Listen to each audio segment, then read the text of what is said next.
So I'm here to tell you a story of success from Africa.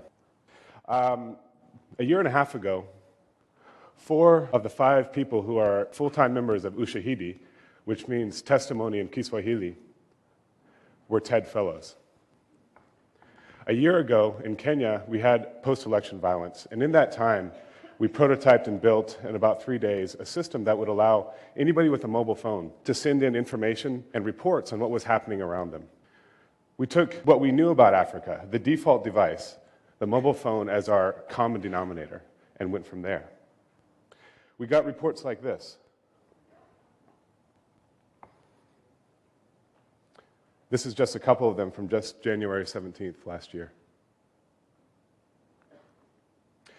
And our system was rudimentary. It was very basic. It was a mashup that used data that we collected from people, and we put it on a map. But then we decided we needed to do something more. We needed to take what we had built and create a platform out of it so that it could be used elsewhere in the world. And so there's a team of developers from all over Africa who are part of this team now, from Ghana, from Malawi, from Kenya. There's even some from the US.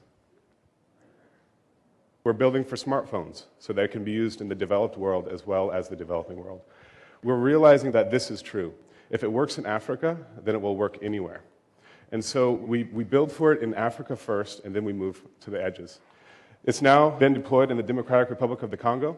It's being used by NGOs all over East Africa, small NGOs doing their own little projects. And just this last month, it was deployed by Al Jazeera in Gaza. But that's actually not what I'm here to talk about. I'm here to talk about the next big thing, because what we're finding out is that we have this capacity to report eyewitness accounts of what's going on in real time, and we're seeing this in events like Mumbai recently, where it's so much easier to report now than it is to consume it. There's so much information, what do you do? This is the Twitter reports for over 3 days just covering Mumbai. How do you decide what is important?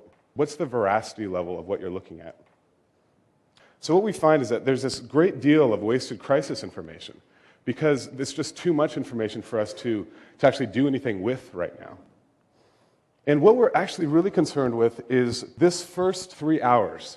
What we're looking at is the first 3 hours of how do we deal with that information that's coming in that you can't understand what is actually happening. And on the ground and around the world, people are still curious and trying to figure out what's going on, but they don't know.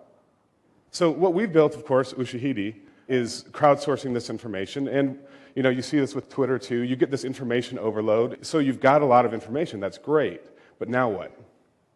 So we think that there's something interesting we can do here.